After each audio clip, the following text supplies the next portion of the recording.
안녕하세요. 오늘도 사연 살롱을 찾아주셔서 감사합니다. 살롱 채널 재밌게 듣고 있는 구독자입니다.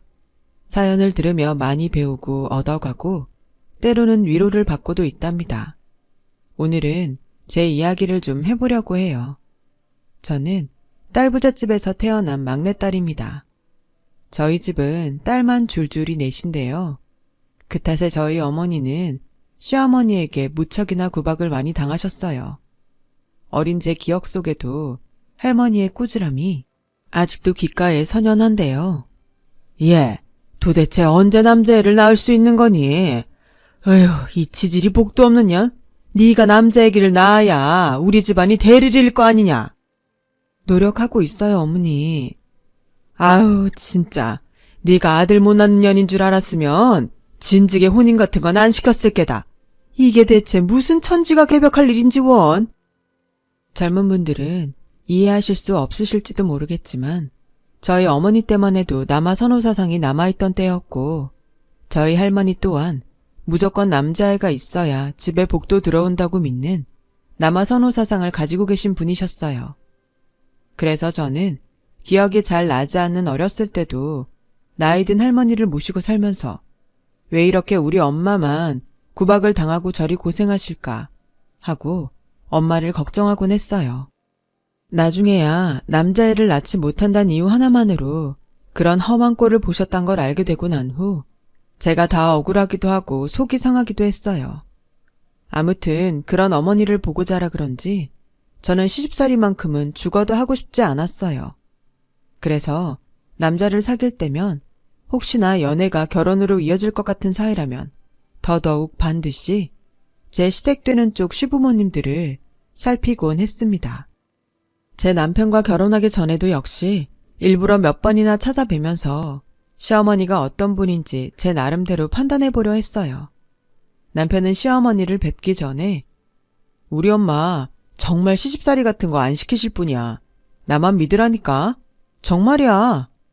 하고 말하긴 했지만 어디 결혼 앞둔 여자에게 자기 엄마 나쁘게 말할 아들 있나요?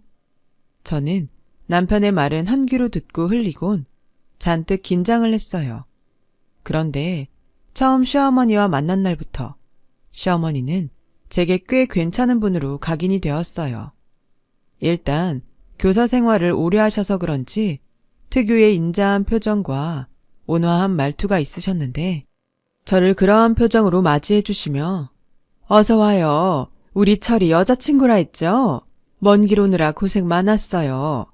하고 말씀해 주시는 시어머니의 모습에 왠지 모르게 마음이 놓였어요. 시어머니는 말씀을 하실 때도 조곤조곤 하시는 편이었고 시어머니 말을 듣다 보면 학창시절 때 수업시간 선생님 말 듣는 것처럼 조금 편안하고 노곤한 느낌마저 들었어요. 그렇게 마음을 한번 놓았던지라 그 이후론 시어머니를 조금 편하게 대할 수 있었고 결혼 전까지 가끔씩 시어머니와 밥을 먹기도 했는데 그때마다 저에게 잘 대해주시는 시어머니의 모습에 완전히 마음을 놓았죠. 상미씨 집은 딸이 여럿이라 했지? 얼마나 부러운지 몰라. 나도 딸이 더 갖고 싶었거든. 근데 어째 우리 아들 낳고 얘 동생 낳고 나니까 더 이상 안 들어서더라고. 근데 우리 상미 같은 애를 낳아 길렀으니 사돈께서는 무지 흐뭇하시겠네. 아니에요, 어머님. 저희 어머니 시집살이도 많이 하고 고생도 워낙 많이 하셔서요. 괜히 제가 엄마 볼 때 미안해요. 아휴, 그런 일이 있었구나. 우리 때야 시집살이가 꽤 심하긴 했지. 나도 호되게 당했어. 시어머니와 저희 엄마 얘기를 하다 보면 공감대 형성이 자연스레 되면서 마음적으로 더 가까워진 것 같았어요. 결혼을 한 이후에도 시어머니는 제게 꾸준히 잘해주려 하셨고 저도 며느리로서 잘 모시려고 노력했던 것 같아요. 어머니, 이거 팥죽인데 오늘 동지잖아요. 집에서 끓여봤어요. 드세요. 아우, 고마워라. 세상에 참 맛있게도 끓였구나. 잘 먹으마. 고맙다, 아가야. 아, 내가 만들어 놓은 반찬이 몇 개 있는데 가져가렴. 너 좋아하는 호박전도 있단다. 시어머니는 저희 신혼집 근처에 사셨는데 가끔씩 들리셔서 반찬을 주시거나 하셨어요. 그래서 저도 감사한 마음에 가끔 맛있는 걸 하면 갖다 드리거나 했는데 주고받는 재미가 쏠쏠하고 시어머니도 내심 좋아하시는 것 같더라고요. 그래서 시어머니와 종종 딸과 엄마 사이처럼 음식을 주고받으며 지내곤 했죠. 하지만 그런 시어머니가 변하게 된 건, 아니, 본색을 드러낸 건 바로 제가 직장에서 잘리게 되고 난 이후부터예요. 잘 다니던 직장에서 대거 사람을 자르면서 저도 같이 잘려나가게 되었는데요. 오랫동안 다니던 직장이기도 하고 애착을 가지고 있었던 터라 마음이 힘들었을 때였어요. 또 남편 벌이도 줄어들었을 시기라 경제적인 문제도 바로 목구멍에 가시처럼 걸렸고요. 여보, 미안해. 내가 어떻게든 빨리 구해서 생활비 메꿔볼게. 아니야, 그럴 거 없어. 천천히 구해. 일은 또 구하면 되지. 뭐가 걱정이야. 남편은 이런 식으로 저를 위로했지만 저를 몰아붙인 건 아니나 다를까 바로 시어머니였어요. 얘, 너 직장에서 잘렸다며. 해고당했단 사실이 아무래도 짜증나 웬만하면 제 입에도 담지 않을 판인데 시어머니는 바로 저 말을 꺼내시더라고요. 그러면서 하는 말이, 아니, 네 남편도 지금 월급 삭감돼서 심란한 판인데 왜 너까지 보태고 그러니? 그래서 내가 그랬잖니? 평생 직장이라는 건 없는 거라고. 하기야, 대기업도 아니고 그저 그런 중소기업이니 뭐. 그리 아쉬울 건 없겠다만 어쨌든 돈은 벌어야 하니 얼른 직장 구해라. 너도 알겠지만 우리 아들 생활비 혼자 벌면 힘들어. 그러니 네가 나처럼 교사나 공무원 같은 직업을 가지고 있었다면 얼마나 좋았니? 이거였어요. 아니, 불난데 기름 붓나요? 순간 시어머니의 말에 머리를 얻어맞은 듯 얼떨떨해지며 내가 무슨 말을 들은 건가 싶었어요. 그간 어머니처럼 다정하고 온유하신 분은 없다 생각하고 믿고 따르고 있었는데 이런 모습을 마주하니 당황스럽기 그지없었죠. 그래도 뭐 일을 구해야 하는 건 맞으니 시어머니가 한 말은 최대한 잊으려 애쓰며 일단은 묵묵히 구인구직 사이트만 보고 있었어요. 그런데 공채기간도 아니고 하다 보니 제가 원하는 연봉을 맞춰주는 곳이 별로 없더라고요. 연봉이 맞으면 제 분야의 일이 아니고 하루하루가 정말이지 막막했답니다. 시어머니는 옆에서 저 취직했는지 독촉해대고 남편은 어쩔 줄 모르는 표정을 짓고 대출받은 건 갚아야 할 게 천지인데 속이 타들어가는 기분이었어요. 그러다 결국 남편이 조심스레 제게 그러더군요. 시어머니에게 도움을 요청하자고요. 당분간만 우리 엄마한테 생활비 조금 도움 받자. 어머니한테? 아냐, 우리 선에서 해결해보자. 아직 우리한테 시간이 있잖아. 내가 지금 몇 군데 보고 있고 면접도 잡혀 있으니까 너무 걱정하지 마. 진짜 시어머니에게라도 도움을 요청해볼까 하는 생각이 잠깐 들긴 했지만 이런 금전적인 문제로 괜히 시어머니와 얽히기 싫었어요. 또 왠지 그러면 안 좋을 것 같다는 느낌도 들었고요. 그러다 설상가상 남편이 아파 입원을 하게 되었어요. 심각한 건 아니었지만 갑작스레 원래 있던 지병이 악화되면서 병원 신세를 지는 바람에 경제활동을 할 수가 없었죠. 그래서 제가 어떻게든 얼른 취직을 해야겠다고 생각하던 찰나 일이 일어나 버렸어요. 남편이 저 몰래 시어머니에게 말해 생활비를 탄 거예요. 그땐 그게 제 발목을 그리 붙잡을 줄 몰랐죠. 여보, 나한테 말도 없이 시어머니한테 그런 말을 하면 어떡해. 내가 책임지고 일 구해본다고 했잖아.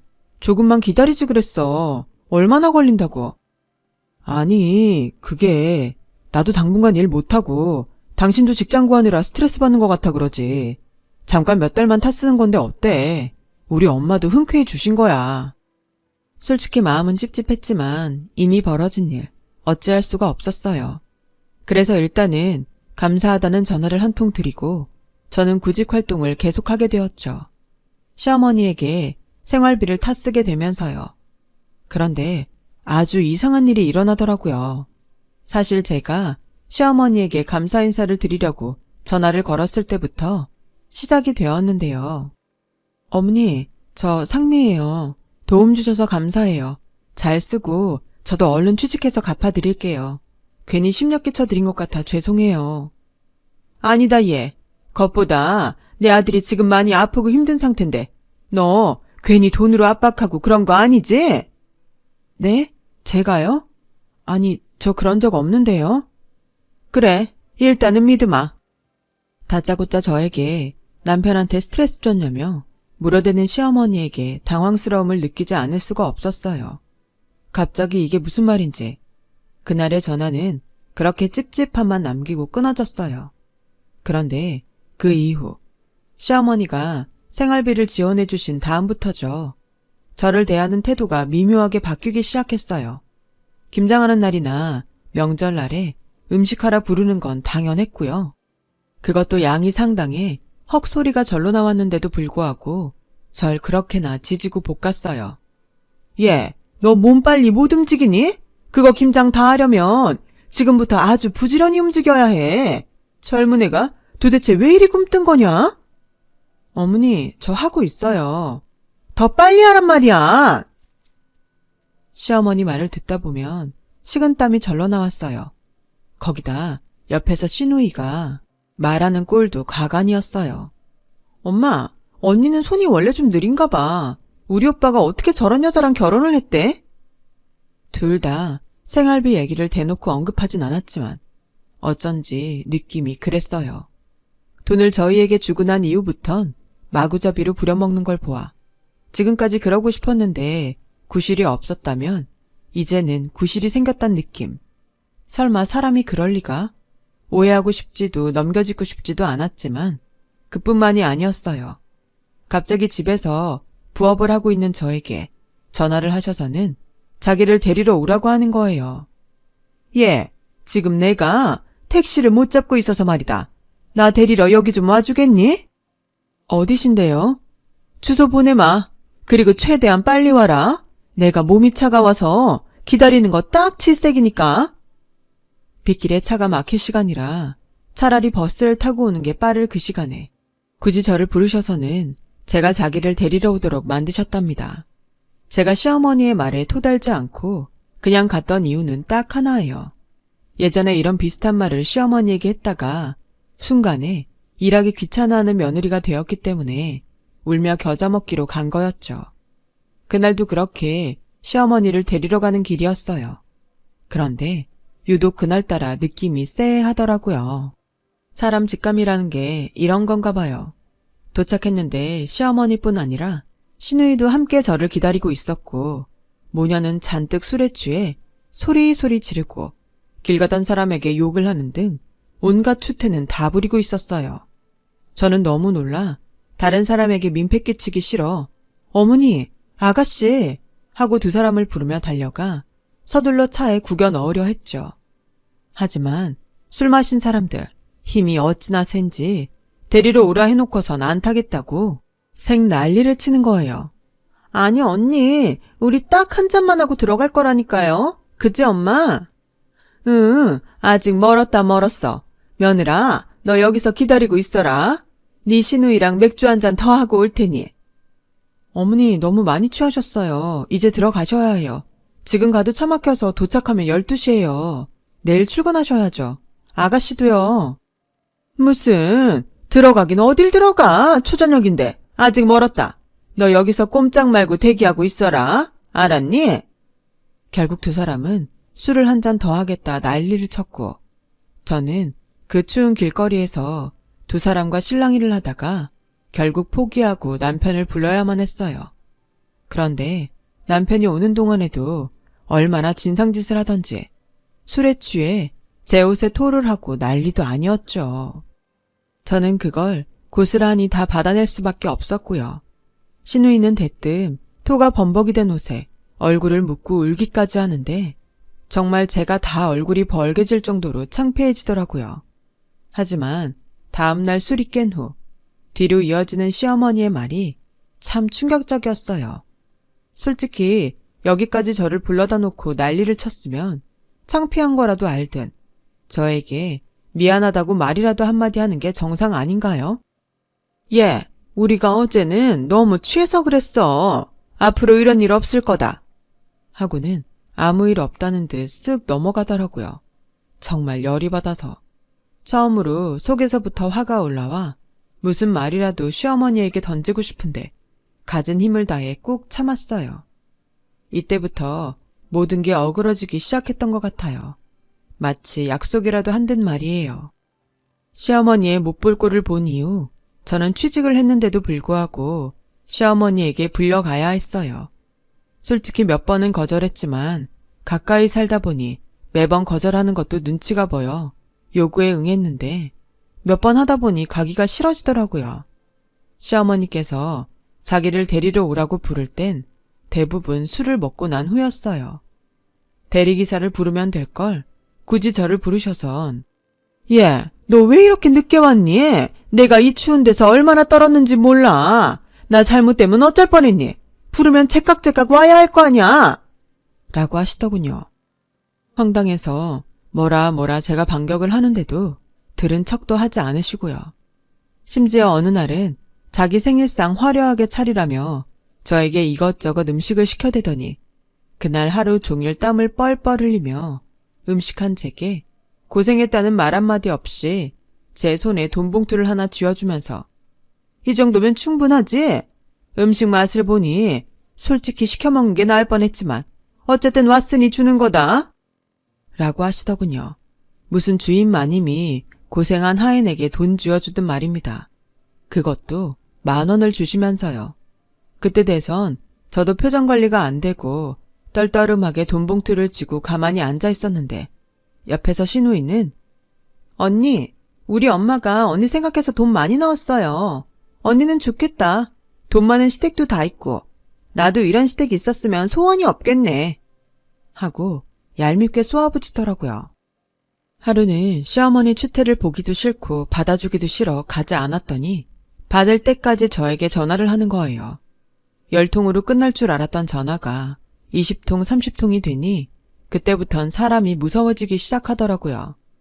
시어머니는 저에게 그날 결국 50통 정도의 부재중 전화를 남기셨고 다음날 저희 집을 찾아오셨습니다. 대뜸 간장게장이 담긴 반찬통을 제 위에 엎으시면서 고래고래 소리를 지르셨어요. 사람이 낼 수 있나 싶을 정도의 고음으로 아주 꽥꽥 말입니다. 너 어디서 시애미를 무시해? 내가 너 나 이렇게 모시라고 돈 빌려줬는 줄 아니? 우리 아들만 아니었으면 내가 너 밖에서 아주 쫄쫄 굶겼어.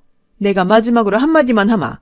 너 한 번만 더 내 전화 무시했다간 가만두지 않을 줄 알아? 알겠어? 나중에 나 죽어서 재산 받고 싶으면 지금부터 똑바로 하라고. 죽는 척이라도 해야 줄까 말까 할 판인데 말이야. 어디 건방지게? 그제야 저는 감이 오더라고요. 이 시어머니가 저를 얼마나 만만히 보았는지, 그리고 왜 지금껏 저를 부려먹었는지를요. 생활비도 좋겠다. 시어머니는 제가 자기 재산에 군침을 흘리고 있는 줄 알았던 거예요. 그래서 그런 식으로 자기를 데리러 와라, 음식해라 하며 일을 시켜댄 거였죠. 한마디로 재산으로 협박을 하는 거였죠. 수법이 너무 비열하기도 하고 어린아이도 아니고 나이 먹고 시어머니한테 이런 꼴을 당한 게 너무 황당하기도 해 그만 할 말을 잃었어요. 그러면서 문득 그 대찬 시집살이를 당했던 저희 엄마 생각이 나는데 제 꼴이 너무 싫고 비참하더라고요. 그리고 시어머니가 가신 후엔 엉엉 울며 남편을 부르고 저희 친정 엄마에게까지 전화를 했죠. 엄마 목소리를 듣는데 어찌나 눈물이 나던지 간장 냄새가 쩌든 옷을 입고 그렇게 엄마 목소리를 들으며 그날은 눈이 퉁퉁 부을 때까지 울고 말았어요. 저는 그 이후 시어머니에게 다신 시댁과 인연을 이어갈 일은 없을 거라고 선언을 했고 덩달아 제 남편까지 시어머니와는 연락을 끊게 됐어요. 시어머니는 너 미쳤니? 당장 연락 안 해. 어따 대고 얘가 시애미한테 이런 짓을 해. 세상이 아무리 바뀌었다고 해도 그렇지. 하고는 저에게 수십 통의 문자와 전화폭탄을 날렸지만 전 시어머니의 번호도 제 엄마에게 전화하지 않으면 가만 안 두겠다는 신우이의 번호도 모두 차단했습니다. 그리고 저는 남편에게 이사를 요구했어요. 이사를? 당신 마음은 알겠지만 그렇게까지 해야 할까? 솔직히 말해줄까? 나 이렇게라도 안 하면 숨 막혀 죽을 것 같아. 시어머니가 근처에 산다는 생각만 해도 가슴이 답답해진다고. 당신 내가 그러고 살길 바래? 남편은 내키지 않아 했지만 제 말을 듣고 나선 알겠다며 고개를 끄덕이곤 어쩔 수 없이 이사를 감행했어요. 그렇게 시어머니와 연락을 끊고 살 날들은 제게 어떤 의미에선 안식이었고 평화였어요. 지금껏 한 사람으로 인해 몸과 마음 모두가 지쳐 있었는데 드디어 자유라는 쉼을 얻은 것 같았죠. 그 사이 저는 임신도 하게 되었고 예쁜 아이까지 출산하게 되었어요. 물론 출산을 한 이후에도 시어머니에게 일절 연락을 하거나 소식을 전하지도 않았죠. 남편이 대신 전화해서 전달했을 뿐 저는 제 아이를 시어머니에게 보여주고 싶지 않다 단단히 말해두었거든요. 어머니가 아기 너무 보고 싶어 하시는데 안 될까 여보? 안 돼. 나는 이번 일 계기로 다시 시어머니와 합치고 얼굴 맞대며 살고 싶지 않아. 그럴 자신도 없고. 그러니 이건 당신이 포기해줬으면 좋겠어. 아직 내 마음이 풀린 것도 아니고 그 일 일어난 지 얼마나 됐다고. 난 못해. 휴, 1년이면 충분하지 않아? 1년 동안 안 보고 살았으면 됐지. 우리 엄마랑 그렇게 뻗대고 살아야 해? 솔직히 아기가 태어나고 난 후엔 남편과 이런 언쟁을 종종 해야만 했어요. 하지만 저는 그때마다 절대 안 된다고 제 의사를 밝혀두었고 남편도 제가 하도 강경하니 조금 틱틱거리다가도 입을 도로 넣었죠. 그러던 어느 날 사건이 터지고 말았는데요. 한참 시어머니와 연락을 끊고 살던 시기에 갑자기 시어머니로부터 장문의 문자 하나가 와 있더라고요. 지난 일은 이제 잊고 새롭게 출발하자느니 너도 이제 나를 용서하고 나도 새로운 사람이 되겠다느니 하는 메시지였어요. 솔직히 그 문자를 보자마자 가소로워 웃음부터 픽 나왔어요. 저는 사람이 변한다고 믿지 않거든요. 더군다나 며느리에게 간장게장을 쏟아부은 시어머니 같은 인간은 더더욱이나 안 변한다고 생각했어요. 하지만 남편은 시어머니가 이렇게까지 하는데 손주까지 보여주지 않으면서 인연을 끊는 게 계속 마음에 걸리는지 저만 보면 한숨을 쉬어댔어요. 제 눈치를 보며 이번 명절에도 안 갈 거지? 하고 묻는데 제가 대답이 없자 풀이 죽어 혼자 방 안으로 들어가더라고요. 게다가 시어머니는 그 이후로도 꾸준히 쪽지와 함께 몇 가지 반찬들을 저희 집 앞에 놓고 가면서 꾸준히 저에게 무언가 화해의 제스처를 취했고 남편이 한 번만 가보자고 통사정을 하는 바람에 어쩔 수 없이 아이를 안고 시어머니 집에 찾아가게 됐어요. 그런데 막상 찾아간 시어머니 집에선 알 수 없는 냉기가 흐르고 있더라고요. 제가 와도 시어머니는 본 듯 안 본 듯 다른 일을 하고 계시고요. 어머니, 저 왔어요. 그래 왔니? 시어머니는 이 말만 할 뿐 어떤 말도 하지 않으셨어요. 남편마저도 그런 분위기에 당황한 듯 싶었죠. 그러다 시어머니가 차려준 밥을 조용히 먹고 집에 갈 채비를 하려는데 갑자기 저를 따로 자기 방으로 부르시더라고요. 그러면서 이어지는 시어머니의 말에 저는 썩어가는 표정을 숨길 수가 없었는데요. 그래, 나랑 연락 끊고 사니 마음 편했니? 내가 오늘 너 여기 부른 건 버르장머리 없는 며느리한테 밥 먹이면 미안하다 말하려고 부른 거 아니다. 혹여나 그 착각했을까봐 미리 말해두는 거다. 네가 얼마나 주제 모르고 날뛰는지 그거 보여주려고 너 여기 부른 거다. 자, 여기 확인해봐라. 시어머니는 저를 불러놓고 시종일관 비웃음을 지으며 저를 조롱하는 말을 퍼붓더니 이번에는 갑자기 이걸 보라며 서류 한 장을 제 앞에 던졌습니다. 그 서류가 뭐였는지 아세요? 자기 재산 증명해주는 땅이며 건물, 서류들이었어요. 시어머니는 그걸 툭툭 제 머리 위로 치며 말을 이어갔어요. 예, 너 우리 집 돈 보고 들어온 그 더러운 돼지 같은 심보 내가 모를 줄 알았니? 다 알고 있었지만 우리 순진한 아들 생각해서 내 아들은 아무것도 모르는 것 같아 참고 있었던 거다. 근데 그렇게라도 들어와 뭐라도 뜯어먹고 누리고 싶은 거면 나한테 어떻게 해야 할 것 같니? 지극정성으로 받들어도 모자랄 판 아니겠니? 근데 어따 대고 내 연락을 끊고 내 아들로 손주로 나를 협박할 생각을 해? 뭐라고요? 제가 이 집에 돈을 보고 들어왔다고요? 연기하는 척하지 말아라. 가소롭다. 딸만 있는 거지 같은 집안에서 태어나 부잣집에 시집 왔으면 네네 하고 시어머니 받들 생각이나 해야지. 어디 인연을 끊고 내 전화를 무시해. 네가 그러고도 무사할 줄 알았니? 자, 여기 네가 좋아하는 돈이다. 이 정도면 됐지? 그러면서 시어머니가 제 얼굴에 뿌린 건 바로 돈이었어요. 10,000원짜리 지폐들 여러 장을 제 얼굴에 뿌려댔는데요. 순간 시어머니에게 당한 일들이 주마등처럼 스쳐 지나갔어요. 이 여자가 나에게 한 짓들과 온갖 모욕적인 말들이 말입니다. 깊은 모멸감이 느껴지자마자 저도 모르게 그 돈을 박박 찢어 시어머니 앞에 버렸어요. 제가 돈을 찢자 시어머니 얼굴이 새파랗게 질리면서 너 이게 지금 무슨 버르장머리 없는 짓이야? 하고 비명을 지르듯 말을 토해냈지만 저는 그대로 차분히 말을 이어갔어요. 어머니, 죄송하지만 저 이 집에서 재산 받을 생각 단 한 톨도 없고요. 그 목적으로 집 들어온 것도 아니네요. 착각하셨다면 새겨 들으셨으면 좋겠고요. 앞으로도 전 이 집에 발들일 생각 없습니다. 간장게장 퍼부으시는 인장머리 없고 교양 없는 시어머니는 모시고 싶지가 않아서요. 그럼 알아들으신 걸로 알고 가겠습니다. 안녕히 계세요. 솔직히 저도 제 입에서 이런 말이 튀어나올 줄은 몰랐어요. 그런데 막상 상황이 닥치다 보니 가슴이 차갑게 식으면서 저런 말들이 나가더라고요. 하지만 안 되겠다 여겼는지 시어머니는 그 자리에서 제 머리채를 잡으셨고 저는 시어머니 손에 몇 줌이 뜯겨나간 머리채를 붙잡으며 고통스러워하고 있었어요. 그때 제 목소리를 들은 남편이 서둘러 들어와 시어머니를 말렸고 그제야 남편도 자기 엄마가 내민 재산 서류들을 보고는 상황 파악이 됐는지 처음으로 모진 말을 하더군요. 엄마, 이 정도 했으면 됐잖아. 왜 이렇게까지 바닥으로 떨어지시는 거예요? 남편이 그런 말을 하니 시어머니는 가뜩이나 험상궂었던 얼굴이 더 구겨졌고 저는 남편 손에 이끌려 재빠르게 시댁을 나왔어요. 사실 그날로 다신 시댁과 볼 일이 없을 줄 알았어요. 인생이 왜 저를 가만히 두지 않는 건지, 제 팔자가 원래 그렇게 꼬여먹은 팔자인 건지 한 가지 더 충격적인 사실을 알게 되었는데요. 어느 날 저희 언니가 화가 난 목소리로 전화와 그러더라고요. 니네 시어머니 도대체 뭐하는 사람이니?